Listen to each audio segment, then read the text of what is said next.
All right, sign me up for the Holy Church. Sign me up for the religion of Luminous Valentine. I don't know if I noticed that before that she had heterochromia. I think I did. But yeah, for those that know me, you give me heterochromia, I'm on board. That's like an instant like bump up for me. She hasn't dethroned Milim. Don't get me wrong. I'm still Team Milim, but she's close. Luminous is close.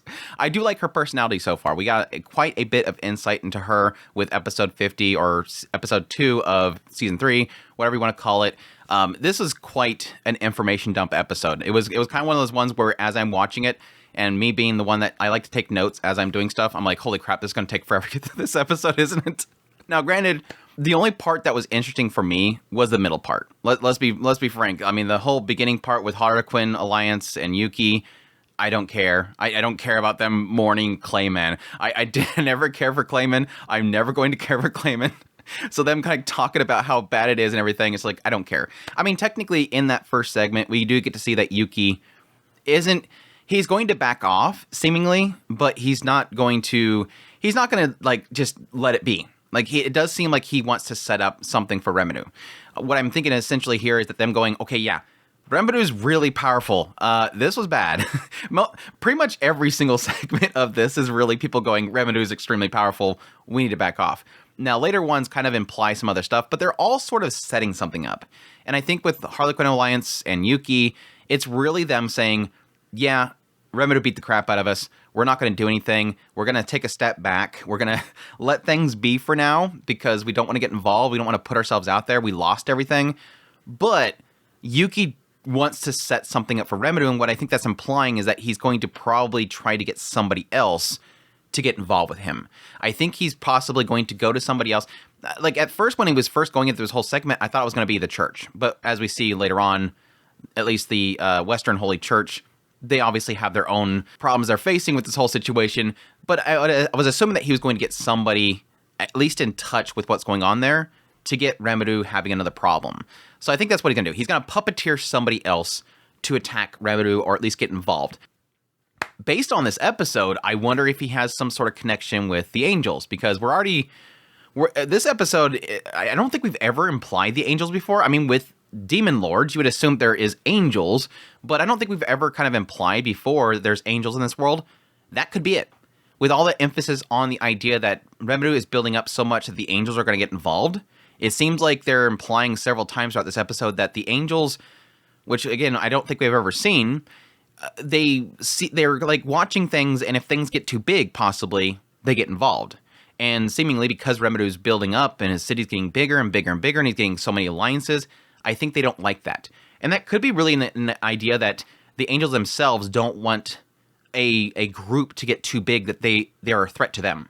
And so that might be what it is. They're going to be watching, and Rimuru gets too big. Okay, we need to destroy this before it gets big enough to take us out. And again, so it could be that Yuki is planning on tipping them off, or at least informing them so that they get involved. But I don't know how Yuki himself would be involved with the angels. I haven't seen anything that indicates that whatsoever. He's mostly been kind of working with Harlequins and all that kind of stuff. So we'll see. I still don't quite fully get his perspective in this whole situation. I don't remember if I've maybe forgotten it or possibly just don't really. I mean, he wants world conquest. He's saying he wants world conquest, but I don't remember that being specifically a thing that he's doing. It might be implied to the summoning itself that's why he doesn't like, he wants world conquest. But anyways, that aside, I don't care. I'll probably care once he gets back in the picture, but it seems like he's going to be just puppeteering in the background. I don't care for Clayman. I mean, I feel for the guys. They've lost their brother in arms, but I couldn't care less. So moving on. Again, the later part wasn't that really interesting either. It's just really Falmouth finally deciding that they're going to give in. They're going to pay the reparations. They're going to have him drop down. He's going to give it to his brother. The brother is grinning under his hands, so I'm assuming this is something that he wanted. Who cares? I really do. It's one of those ones where it's like, I really wonder what the hell this guy's planning on doing. Again, it's one of those things where I got a kick out of it in the first episode of this season that, yes, despite the fact that they got their faces shoved in the ground, like massively shoved in the ground, these people are still stupid. They're still like, we could take him on. And it isn't until like literally they come in there and go, yeah, Clayman's dead.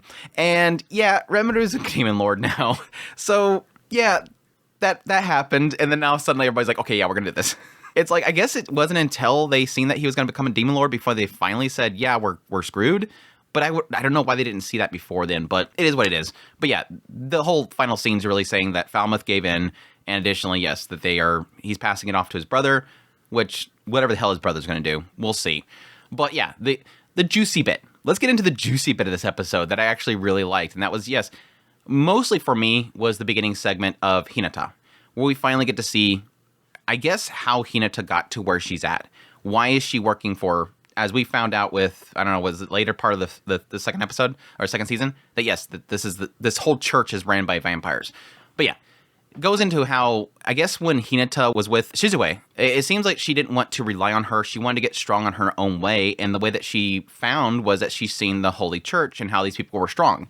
And so she joined the Holy Church, became a captain there, and then eventually, through rising up in the ranks, she eventually discovered that they were vampires. Vampires are running this place, and she didn't like that. So she enacted her own justice in taking them down. Now, I do really like this because it's one of those aspects of, like, what is your sense of justice? It is kind of one of those interesting question marks that you create when she goes in there. She assumes vampires bad, and she goes in there and she takes down the two brother vampires. And then at that point, Luminous comes in and says, what is your justice? You claim that I am evil, and that is your justice, is it taking me down because I'm evil, but what makes you think that you can decide what is evil? And it's kind of one of those question marks. Yeah, I guess that makes sense. What makes you think that you can decide? What makes you basically the jury, the trial, the judges themselves to make that decision? And so, yeah, it seems like she sends her off to get stronger. She comes back in. I don't know. It could be partially because she's seen there was a care there, that Luminous would take the time to essentially heal her wounds and give her a second chance to get stronger, that she decided to follow her. But basically, after she, does the trial and she comes back and fights Luminous, and Luminous beats the crap out of her, at that point, she essentially gives in. She gives up. But it seems like, based on the conversation after this scene, that it implies that because she's seen that this area was so peaceful and so happy, that this Luminous person is a good person. Like, despite the fact that she initially came in and said, vampires, I gotta defeat these things because they're evil, obviously, it seems to imply that no, because they're doing so much good, they're not bad guys. It implies that, yes, Luminous specifically says that they cannot drink too much blood, they cannot attack too many humans, and that they only consume a little bit of blood in order to gain the power from them, and that most powerful vampires don't even have to do it very often. So it implies that because their blood is tastier when they're happy, she's making it a point to make her people happy. So this church itself is bringing happiness upon the people, and it seems to imply that this nation is more happier and peaceful and prosperous than pretty much everywhere in the West. So again, it's like one of those aspects of, like, yeah, you came to realize that this Luminous is doing some great things. And so she dedicated herself to Luminous. It seems like her whole goal in life is to serve and keep peace of this utopia that was created. So it's a really cool way to kind of see how somebody from the point that she left Shizue came to this point where she's now serving a vampire, because that's a massive question mark after revealing that they are vampires. Now, here's where things get a little bit interesting. Like I said, revealing that there is angels in this world, because we have this little conversation between Hinata and, who was the guy's name? Lewis? And yeah, obviously Roy's dead. Crap. None of them care. Nobody cares. I like how they point out that Luminous is going to be upset. Yeah, she's the only one with actual compassion and desire to mourn the death of my brother. I don't have any feelings. And Hinata's like, yeah, I don't really care. We got back into that Hinata was tipped off as to where Rimuru was, and that she went there in order to defeat Rimuru. But it kind of implies two things here. That this merchant from the east was essentially trying to manipulate her into fighting Rimuru. But she kind of bounces back and forth on what the intention of the merchant was. Was it to tip her off so that she defeats Rimuru? Or was it his intention the whole time was to not defeat Rimuru? Or at least to communicate to him? Because, yeah, what kind of happened in that exchange between Rimuru and Hinata was obviously that, yeah, Rimuru wanted to talk to Hinata because he knew Hinata from Shizue. But at the same time, Hinata didn't want to believe that Rimuru was also Japanese. Like, she's like, yeah, they told me that you would say that. I'm not going to believe you. And she even admits it here. Yeah, I kind of made it a point not to believe him because he was a monster. But maybe I should have listened to him. Maybe it was a good thing that I let him go. But additionally, yes, kind of pointing out that she was going to go to the town, but additionally kind of noted that they're getting so big that the angels are probably going to get involved. Now, here's the oddity, because we're talking about, like, I don't know, it feels like that whole conversation had like 5 different factions involved. We had the Angels, which seemingly are watching all of the towns, and if any kingdom or alliance gets too big, they get involved. And so they're assuming at this point that Rimuru is going to be that one. Rimuru is going to get too big, the Angels are going to get involved. But additionally, they're talking about how they can use Rimuru and Tempest, basically, to serve as sort of a blockade to the east. Now we're bringing in the east, which I think they've mentioned the east now and then, but they're insinuating this alliance or something, some kingdom in the east that eventually is going to come in, and they're trying to build up because they're getting ready for this big war, and essentially Tempest can serve as sort of a buffer to protect them, because now they're right there and they're able to withstand whatever comes in there. So it's kind of one of those interesting aspects of, like, they're implying that Rimuru gets in the way. Even Luminous herself coming in later is like, that dragon keeps getting in my way. They're implying that there's other groups that are getting in the way. There's this emphasis that that Luminous herself, her holy order, is emphasizing the idea that the monsters are enemies to humans, which I thought was kind of funny, noting the idea that this holy church is all about equality and not monsters, though. That's the only thing that's not equality. But no, they've established this concept. But now Rimuru is rising up. She knows that she can't really do anything about Rimuru. But at the same time, they're implying the idea that because Rimuru exists, because they're building up, the people will start to know that monsters are good. And thus, that's going to ruin their religion. That's going to make them weaker. So they can't really attack. But at the same time, it's going to be attacking them. And then additionally, yes, she knows that Rimuru is possibly somebody can work with, because she knows that Rimuru is not going to attack her. Again, it's kind of, it's creating a whole bunch of different factions, and it did well in presenting why Luminous is choosing the route that she's taking, why they believe that Rimuru is a threat but also an ally at the same time, and yes, bringing in 2 new factions, which is the East and the Angels. So it's very interesting. I'm very curious how that's all going to play.